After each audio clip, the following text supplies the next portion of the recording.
Welcome back to the Exploring Growth podcast. I'm so glad you're here. Today, I'm talking with Emily Brady from Sweetfish Media. And if you are wondering how to get more of your team posting your content online for your brand, this is the episode for you. Hey, welcome back to Exploring Growth podcast. I'm super excited to have Emily Brady here today, content lead from Sweetfish Media. And Emily and I, we ran into each other on LinkedIn, where she's very active. And by the way, love all the B2B memes that you've been doing. If you aren't following her yet, definitely go follow her on LinkedIn. She's a good example of how to be using that platform. And she posted recently about results from an evangelist program that she's running internally at Sweetfish. And we started talking about it. And I thought, hey, this would be a good idea for us to have her on and dive deeper into that topic. So if you want to see the post I'm referring to, I'll link that down in the description as a reference point. But yeah, so welcome, Emily. Thanks so much, Lee. I am excited to be here. I'm excited to have you. And again, I love all the content, following you on LinkedIn. It's a special time, I think, right now on LinkedIn where people are finding it for the first time. You know, some people are finding it for the first time and some people are engaging for the first time. So it's becoming something different, which is very interesting than it has ever been. So it's cool to follow your fun content. To get us kicked off, I want to talk about the evangelist program, but first, just kind of give us a quick intro into yourself and what your role is or what you're doing over at Sweetfish. Yeah, so I am the creative content lead at Sweetfish. Sweetfish we're a B2B podcasting agency, so we produce podcasts for B2B brands, primarily SaaS companies. And my role is I'm essentially a social media manager, creative campaign specialist sort of person. So I work on our LinkedIn is our biggest social platform right now, and we're venturing into TikTok this year. And so working on creating video for those platforms, as well as sharing thought leadership content on LinkedIn. But a big part of my role is, like you said, is our employee advocacy program, which we call our evangelist program. Mm-hmm. That's great. So let's talk about that, because I think it's, I had a couple other marketing consultants on the podcast so far, and we've talked kind of around this topic of engaging other people in your organization to do some of the lifting when it comes to content and, thinking about it from an inbound standpoint. The more hands to lift, it makes the lifting easier. But also, talking to some salespeople too, it's like marketing shifting and changing, and marketing, I think, is going away from the brand being the face of the company and it being individuals, and individuals having their sort of take on the brand, mixed with their personal brand. And I think companies are going that direction. Definitely, it's a lot of the tech companies, much faster. But some of your traditional companies are slower to adopt it. But they are going that way, right? And they're allowing their employees to have a voice on LinkedIn on behalf of the company. And I think it's very interesting. And so, those companies that have really adopted this philosophy are creating programs. And so that kind of brings us to, your program. And to kind of kick it off, like, how would you define what we're talking about? And I think it'd be interesting to think about it from like your team's perspective too. Like, how would they describe what it is that they're participating in? Right. Yeah. So again, it's our version of employee advocacy. We defined it as the evangelist program because we want our people to feel like the mission of our company is something that they believe in, and also that they believe in the power of their own personal brands. So it's sort of collective thought leadership. Like we are really passionate about building our employees' brands so that they can feel confident in the expertise that they have, and so they can showcase that. But also that reflects well on the company, right? So our employees their brands are huge assets to your company because they're closest to the problems that you're working with every day. Like your sales team, they know what conversations you're having with customers. They're the ones having those conversations. For us, as we produce podcasts, like our producers have this knowledge about how to do that.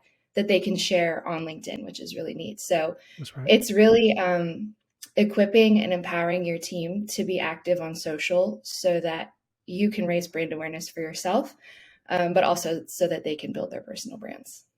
Yeah, that's right. And it's funny because like the way it hits me just from like a practical standpoint, if I'm on LinkedIn, and I think I even had this sort of same response when I saw your profile, was I had heard of Sweetfish, and I think I may even be following their page, but I see Mhm. their content, right? That's sort of Yeah. now it's all of your content.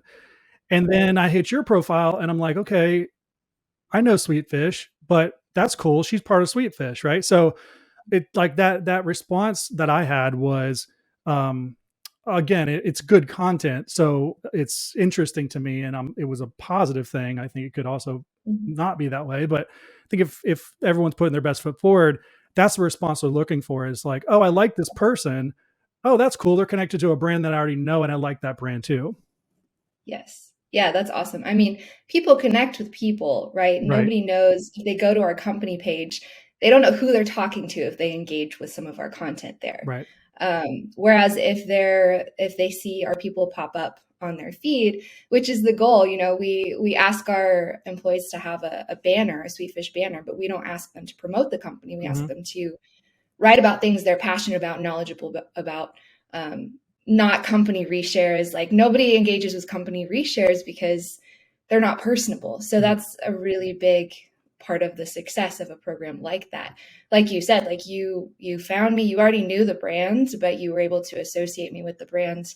And I think that's really neat. That's really cool to see. So Very cool. And what it makes me think of is something I always tell my clients, and that is, your brand is the external version of what's built internally as your culture. So, yes. what you're talking about here and how it's sort of more formally coming together is the action. It's you're living out that philosophy of, hey, we're going to build a great internal culture because that's really how companies win. And then we're going to wear that on the outside so everyone can see what we're all about. And so, this program is a formalized version of that. I think it's so cool. Thank you. So, question for you: what was the genesis of installing this program? Like, how did this come about, and or was it there before you got there? No, I was hired on full time to head this program up. We started seeing last year, like May. I was hired in May, so we started seeing companies like Drift and Gong were doing Hmm. this. They kind of paved the way, and then our director of audience growth, Dan Sanchez, he started consistently posting on LinkedIn, and he started seeing results from that. His follower count grew substantially just in the couple of months he was posting. So then got all of our leadership on board, our CEO, VP of marketing. Like I think we had three of our C-suite who were really, really active. Hmm. And they started seeing great results. And so they were like, yeah, we want to open this up to the whole Yeah, team, invite anyone to come participate who wants to participate. And so that's when they hired me on to create the structure for it and create systems for yeah, it. But really, it was just seeing how well other companies were doing with it, and then seeing the few people who had tried it in our own company, how well they that's were awesome. doing. Yeah, Yeah, and then inviting others into it. yeah, that's awesome. Let's talk about the system and structure a little bit. I think that's the meat of it. The people, if the people Mhm. are listening right now and they want to do this, that's what they're already thinking. Well, so how do you do this? Because I'm doing all these other million things. How do I add this to my calendar? Right. So walk me through how it's set up and maybe how you kind of run it on a week to week basis. Yeah.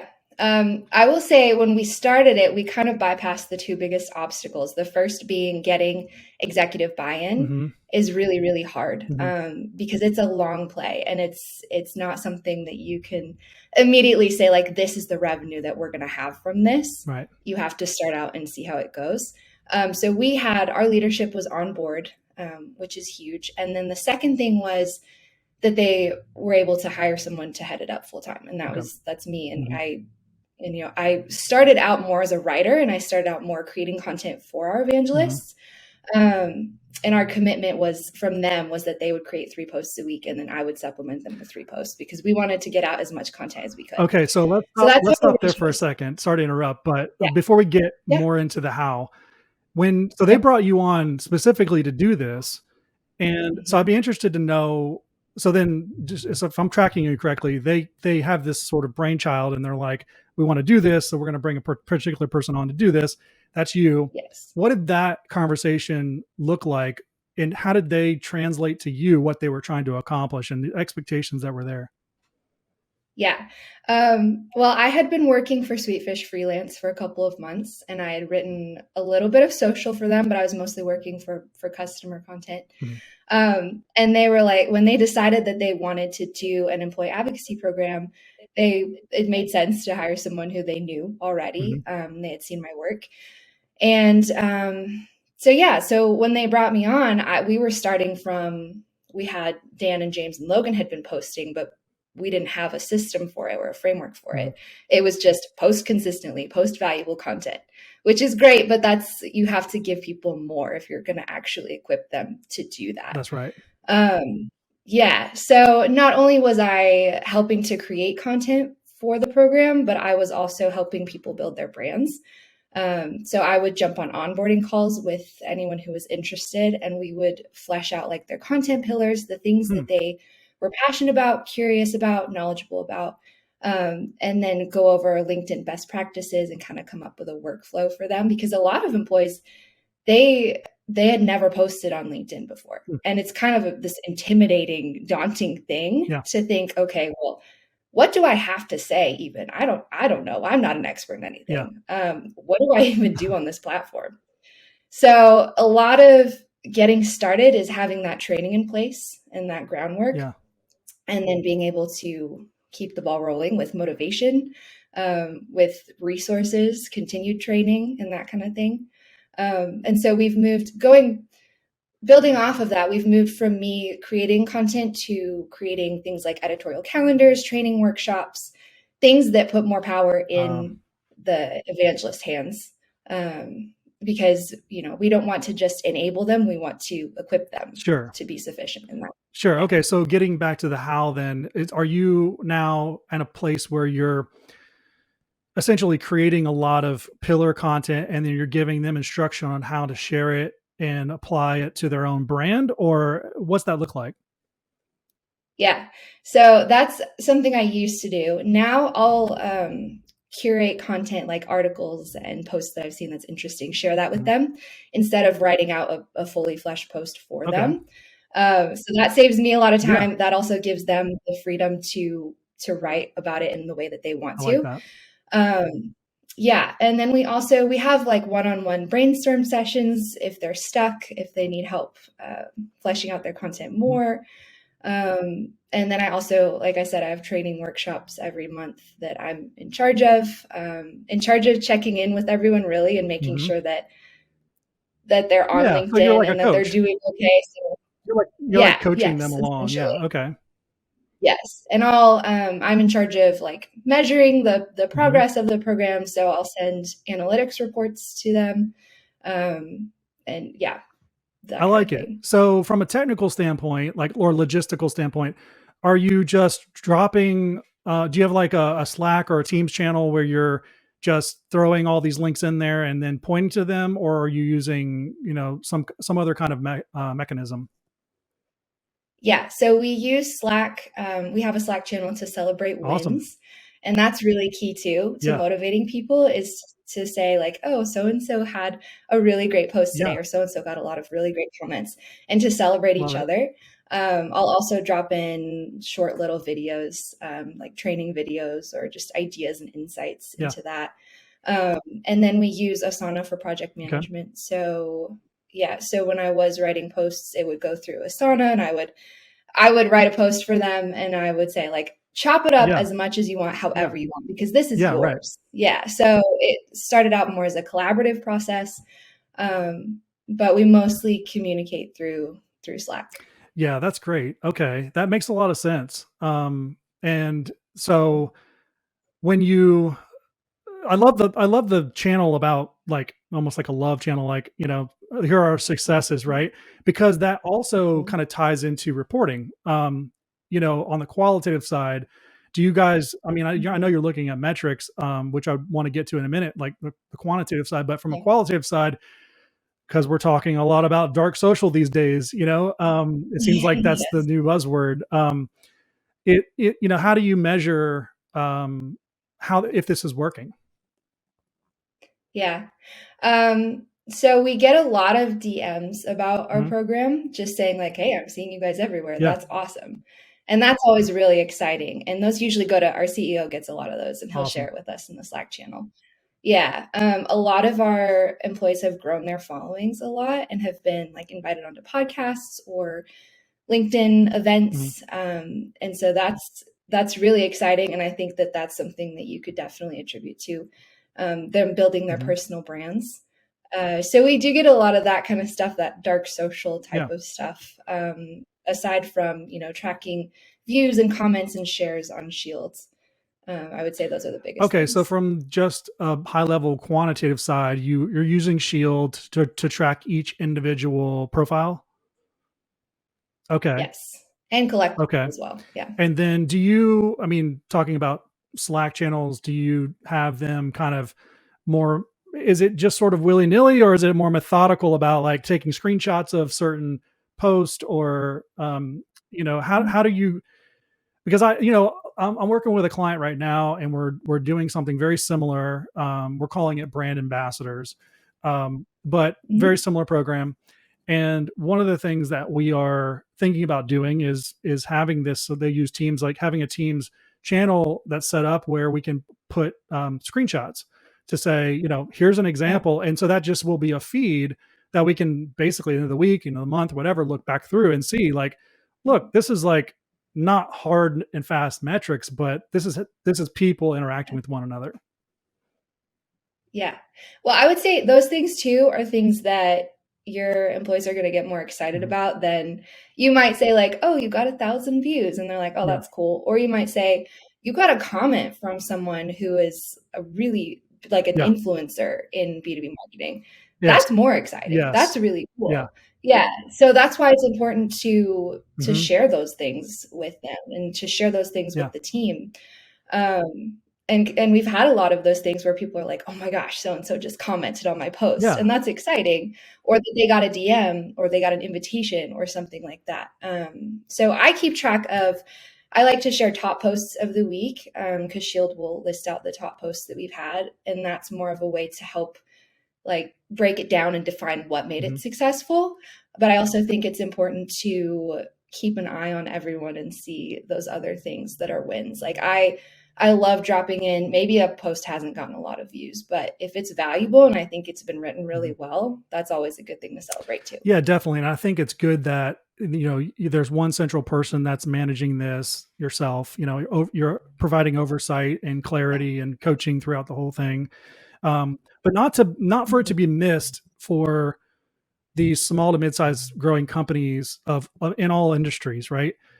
I think like you and I get it because we're in marketing, and especially Mhm. B2B. But if you're not in B2B marketing, and you're not being pounded in the head every single day on LinkedIn about this whole idea that you're talking about, um, what you said is super valuable. So if you're in, I don't know, just pick an industry, and in that industry you have associations, and you have these sort of co-ops or communities, places where people congregate naturally, trade shows, that kind of thing. Mhm. Well, inside of those communities, you're going to have influencers, for lack of a better term. Yeah. And I always try to get my Yeah. clients to think about those people as strategic partners or referral partners, to bring them on their blog article that they've written, or a podcast, ideally, or some kind of thing that they can collaborate with them and garner the attention from Yeah. their audience. So what you were saying is super important. So in any industry you're in, there are people who have a louder and more impactful voice than you may with your brand. So getting them to Yeah. comment insightfully on your post, it's a big deal, because more people in their network are going to see it just directly. But then taking that one step further as it goes through the process, putting that in the Slack channel, and then someone on the team noticing that and saying, hey, that person is actually someone we should have in to do XYZ. That whole thing may not have transpired that quickly if it weren't for the Yeah. program that you guys are running. Yeah. That's a great point. I will say we're also, I mean, we're a smaller company. Hmm. We have 40 full-time Yeah, employees. And so we have 14 evangelists right now, which is easy enough for me to keep track sure. of. But as that grows, yeah, you would have to think of other ways to do that or be more intentional about that. Well, I mean, as we're just sort of spitballing here, as you get to a bigger company, to me, it makes sense to have cohorts.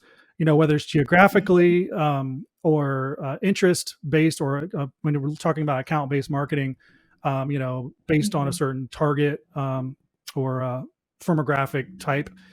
But I mean, I think 14 people out of 40 is a pretty good ratio, right? For Yeah. for being Yeah. engaged, because most of the people I talk to, they have zero. Not even their owner or CEO is on Right. LinkedIn, let alone active Right. on LinkedIn. So, Yes. so kudos to you for getting that, where it should Well, thank be. you. Good job. Yeah, thank you. I would like to add to that, like your employees have to see their own why. It's not a lot of companies try to just hand out promotional Hmm. content and say, "Can you reshare this?" But there's no reason for your employees to do Hmm. that other than, they're loyal to the company, but there's no benefit for them Sure. personally. And so a huge part of how we've structured this program is that it's a benefit to our employees to build their Yeah. brands. And we give them the autonomy to post about things that they're interested in as Right. well. Um, yeah, so I think that's where a lot of companies get Hmm. stuck. And I think it's as simple as, I don't want to say as simple as, but it can seem that way, as giving them autonomy and training them in how to create their own content instead of regurgitating content. Yes. So if I'm thinking about a company that's listening to this right now and they're like, okay, we want to do this, we can see the benefit of it, timing is right. Could they, because blogging and SEO has been a big thing, and there's a lot of companies that probably have a Mhm. lot of blog posts that are sitting out there. Could they start by simply putting together maybe a one page guideline sheet for the top, two or three people that would actually do it in our on LinkedIn, and say, hey, Yeah. go look at our last 10 years of blog posts that are relevant and share them, talk about it. Would that be a good like baby step, or how would how would you advise them to get started? Yeah, that's a good baby step. We repurpose a ton of our Hmm. content, and our evangelists do that too. They can go and Hmm. find a blog and find a section of that they find to be Yeah. interesting, and then, give a summary of it in their Hmm. own words and with their own expertise behind it. Um, so that's definitely a strategy. But I think starting out, people have to know the content topics that they want to talk Right. about. And you have to help them find those pillars, because if not, then they could just be going willy-nilly talking about everything and anything. And LinkedIn is not Facebook. That's right. So, Not yet. um, yeah, so we usually have, when we onboard our evangelists, they each have three content pillars. So Perfect. it could be like podcasting, marketing, trying to think of something that's not too different than that. Let's say Sure. copywriting. And then they would have sub niches within that to get more Yeah. specific. And that's a discipline. As they practice, they'll Yeah. learn more and more how to write better and how to come up with those ideas. But a lot of times I'll ask people to get that ball rolling. I'll say, what's something that you are really, really interested in right now and really curious Hmm. about? And a lot of times people will pull content from podcasts they're Right. listening to, or books they've been reading, or shows they've been watching. And that's really helpful. Or then I'll ask, what's something that you're knowledgeable about? Yeah. And this one's a tricky one, because people are like, oh, I don't know, I'm not really knowledgeable about Yeah. anything. But you're close to the role that you're doing. You're close to these challenges and these solutions. You do it Hmm. every day. And those things we take for granted because we do it every day and we're so close. And then I'll ask them what they're passionate about, because if they're not writing about something they're passionate about, they're Right. not going to do it. So those three things are really, really important to getting that That's ball great. I rolling. love that. And I love that you're putting guidelines in place and, systems to make it much more efficient, because that's the only way it's Mhm. really ever going to be sustainable for an organization to be able to, attribute success to it. What we're talking about Yes. reminds me of public speaking, oddly enough, because I think there's Mhm. people that are experts in certain domains, and they'll speak on a topic and they can speak on that one particular topic. Let's just say, focus, right? that's their thing. They Mhm. wrote books about it or whatever. And they can literally talk about it a million different ways. It's all about how you approach that Yep. one subject. So, I think for people who are Yes. listening, they don't need to think that they have to write on tons of stuff. They could really literally just pick one thing, the one topic, and just Yes. come at it different ways. Like that's Yes. that's all Exactly. that we I think we do as podcasters is we try to extract as much value in the time that we have for the episode, and then come Yeah. at that episode as many ways that we think that our audience can stand us coming at it, right? Because we could sit there Yeah. on that one Exactly. episode and talk about it for years. Yeah. It's a good point. Yeah. So if someone's thinking about doing this in their company, what should they keep in mind? So, like from the Mhm. making mistakes or barrier side, because I think a lot of people are fearful of allowing their employees to go out there and just sort of speak on behalf of the Right. company. What would ensure Yeah. success for them, or something they should keep in mind? Yeah, I think at first it's important to get leadership Yep. buy-in. Second, it's important to get employee buy-in Hmm. too, right? If you don't, you're not going to have a program. So you have to be able to convey the benefits to your employees. You have to find their own personal Hmm. why. Um, and then you have to create a structure or a strategy around it that's going to actually make it sustainable. So it might look like creating an editorial calendar that's got prompts in it for people to post about. Um, it might look like having training sessions every couple of weeks to increase the confidence of your Hmm. employees with posting, or just an understanding of the platform. And then I also, you have to think of your goals. If are you on it for brand awareness? Is this for your employees only? Is this for their brands only? I mean, is this because you want to, drive deals down the pipeline? Like, obviously, I mean, I think that would be the goal for everyone, but there are several different results that you can have from a program like Hmm. this. um, and I think another really important thing is when you are posting content, to post content for to provide value and not just to Correct. be self-promotional, because that's a huge factor for success, because that's the only way that people really will engage with you, is if they're getting value from your content, from your employees' content. Agreed. So it's giving away that value for free. But I would say those are all really important Those are factors. great. Yeah. And I agree on that last point, especially if you're going to have your employees try to be their authentic self on LinkedIn or Instagram or wherever you're posting content. Yeah. It has to be authentic, right? Like it has to be Mhm. there. You have to meet them with that authenticity from a company standpoint. So um, definitely Right. very important.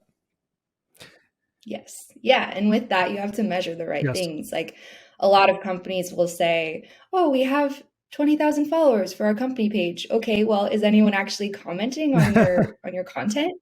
Well, no, not really. Well, then how valuable is that Yeah. really? All those Yeah. 20,000 followers came from that free T-shirt giveaway.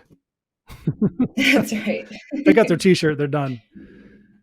Yep. Okay, so as we kind of wrap this up, I have a couple questions I always ask all my guests, and that is resources. Like if you're looking for growth, in your company or in your business, what resources do you naturally go to? Books, podcasts, people, whatever. As far as learning more about employee It could be advocacy, is that that what you mean? specifically, or just in general, like any books that you've read or that you're reading, or podcasts that Mhm. you're listening to that you've gotten a lot of value Okay. from.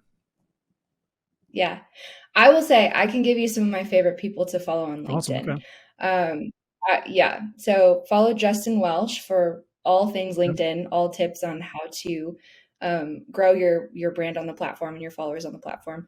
Nick Bennett is doing some really great stuff with Alice for employee Yep. advocacy. Um, and then Devin Reed is doing that really well with Gong. Drift and Dooley are also doing it Mhm. well. Refine Labs, everyone knows that Refine Labs does this Right. well. So Chris Walker with Refine Right. Labs. Um, yeah, but if this is something you're interested in doing, study other people who are Yeah. doing it. That's Yeah, good too, because I forget, like I'm inundated with all the ones you mentioned every day, because when you're on there yeah, in this space, you see them all. But for yeah. other owners and CEOs, or even marketing directors, those are definitely Mhm. good companies and people inside those companies. I know recently LinkedIn has the little bell icon. So I'm now, I tell Yes. people, if you want to learn anything about anything, go find people on LinkedIn that know about it and are posting, hit the bell, and you're going to Yeah. start educating yourself. It's like continuing education. Yeah. Yes, absolutely. Okay, last question. If you could change the mind of a small business owner, what would you tell them to do differently? And it could be on anything. Oh my goodness. Uh, I wasn't prepared for this Well, one, I'll Lee. set you up. I mean, if I had to answer the question, Okay. I naturally go to the frustrations that I've had with small business Mhm, owners and trying to get things through to them, right? Whether it's on a mhm, tactical level or a strategic level, mindset, whatever it is. mhm. I kind of naturally go to those and say, if I could just wave a wand and change their mind, this is what I would do. Yeah. Yeah. Um, I guess, I mean, this is not to beat a dead Yeah, horse, but um, to give your employees freedom to post on social and with, with yeah, boundaries, with guidelines. But I think a lot of businesses don't do that well because they're afraid of doing agreed. that. But I mean, we just talked for a whole hour about how beneficial that Hmm. is to your company, and letting these people have a voice on social. And it's actually going to be good for your brand. And also I think a lot of times it's hard for business owners to do that as well, to just be genuine on social, to share behind the scenes, True. instead of just It's polished, true. yeah, polished self-promotion Yeah, it's true. things. Like Yeah, kind of back to the public speaking thing. It's hard for people to put themselves out there. I think just in a human way, like it's just people have a lot of own personal fears and that kind of thing. But then when you have a business, you it kind of gets almost like amplified that fear because you are yeah, fearful of what putting yourself out there, and so you're kind of fearful for your employees, but they may not be thinking that same yeah, thing. So nothing happens. right, right. There's this misconception that LinkedIn is, just a space to hold your Yeah, resume or something like that, or to show your work, but it's a social platform. It is. And so if you're posting on LinkedIn, people want to see what you're actually hmm, doing at work every day. People want to see the good and the bad, the challenges and the solutions. And people want to buy from people who are personable, who they feel are likable, that's knowable, true. trustable. Um, yeah, yeah. And so if you're putting up a polished face on social, then that makes it a little more difficult to do I that. agree. And I think like how I've framed it out in the past, like for myself, the way I think about it is if I'm at a physical event, it's a social event, and there are rooms at the event, they have different vibes to them. Hmm. LinkedIn is one of those rooms. And if you go in that room, Yeah, and you're being social with people, you're actually putting your ear into two or three people that are talking about something, and you enter the conversation and you continue, you go deep, you get to know people, you leave with phone numbers, and then eventually those turn into yeah, friends and colleagues, and that would have never happened if you wouldn't have gone in the room, right?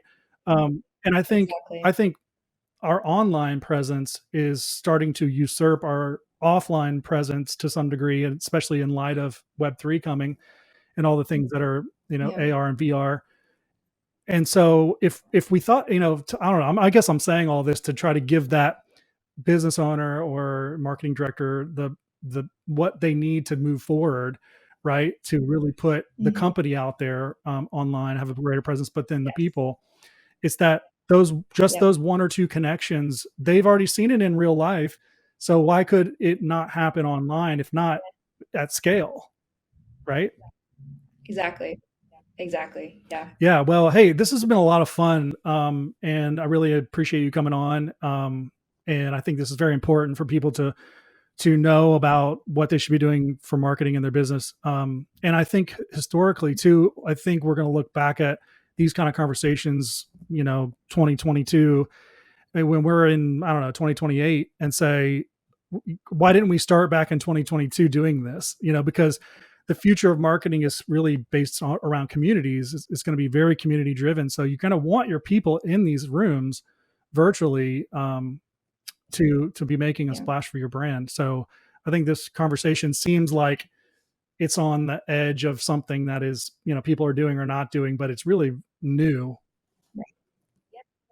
Yeah, no, I agree. I mean, we've talked a lot about Hmm. brand awareness and thought leadership and that kind of thing, but we've also closed a ton of deals Right. just from Right. LinkedIn. So I feel like that is a compelling enough Right. reason to be on LinkedIn, to be doing marketing there, to be Right. social there, because it will help with sales as well. Yeah. So And again, I'm going to link the post that you and I connected over in the description, and go to that post and you'll see a screenshot, I think, is on there of some of the results from that last quarter or yeah, month or something. I mean, those are not yeah, dollars to be, those aren't shabby numbers, right? For work that's being yeah, done that's hard to measure. So, yeah. right. So thanks again. If people want to connect with you directly, how can they find you? Yeah, they can find me on LinkedIn. My name is Emily Brady on LinkedIn. That's Emily Mhm. Dibrito Brady. But yeah, I'd love for anyone to connect with me Yeah, there. that'd be great. All right. Thanks a lot. And we'll keep this conversation going on LinkedIn. Sounds good. Thanks, Lee. Hey, I really appreciate you tuning into this episode of Exploring Growth. I'm trying to get this in the hands of as many growing businesses as possible so they can take this practical wisdom and deploy it in their companies or with their teams. If you're getting some value out of this show and know someone who should listen as well, would you consider sharing it with them or leave a positive review on the platform in which you're listening or watching? YouTube audience, leave a comment below with something you liked or your perspective on what we discussed. Um, I'm grateful for everyone that tunes in every week. Let's keep exploring.